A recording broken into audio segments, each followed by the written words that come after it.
اگه تو هم میخوای این کار رایگان بگیری پس آخر این ویدیو رو ببین. سلام رفقا، حالتون چطور؟ امیدوارم که حالتون عالی باشه. امروز اومدیم با هم آموزش گرفتن این گان AK47 یخی رو که به تازگی وارد بازی شده چجوری میتونید رایگان بگیریدش با همین توکنا بدون خرج کردن هیچ چیزی میتونید رایگان بگیریدش. حالا این توکنا رو چجوری رایگان به دست بیاریم تو این ویدیو الان بهتون میگم.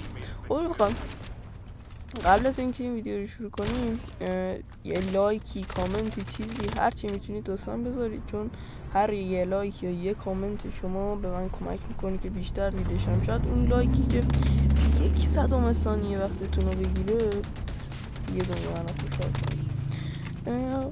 خب چند تا چیز خواستم در مورد این توکنا بگم. این توکنا روش‌های مختلفی داره. شما اولین روشش که به نظر من باید از همون سیزن این کار رو انجام میدادید این بوده که توی همین بخش ایونت ها میتونستید تلوش 7-10 تا از اینجا بگیرید. ما فرض میکنیم 6 تا از اینجا مثلا شما گرفتید و دارید.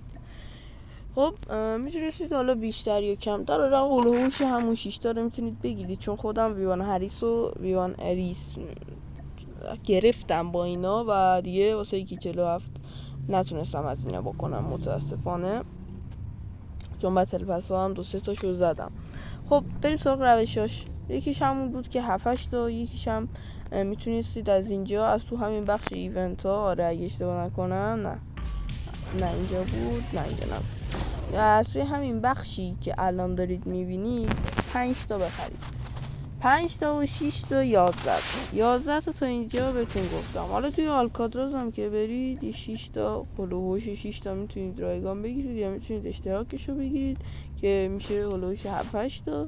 7-8 تا هم اینجا 11 تا بدون اشتراکش هم 3-4 تا بهتون میده.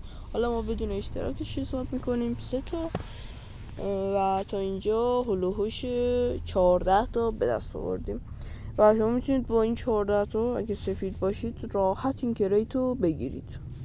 خیلی ایزی.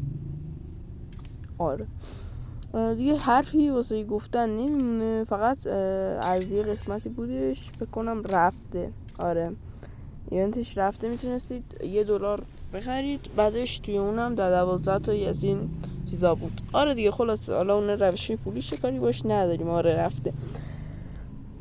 خلاصه امیدوارم خوشتون اومده باشه از این ویدیو. یه لایک و یه ساب مشتی به ما بدید، دمتون گرمه. راستی آلکادرازم تقریبا فردا دوباره قراره بیاد.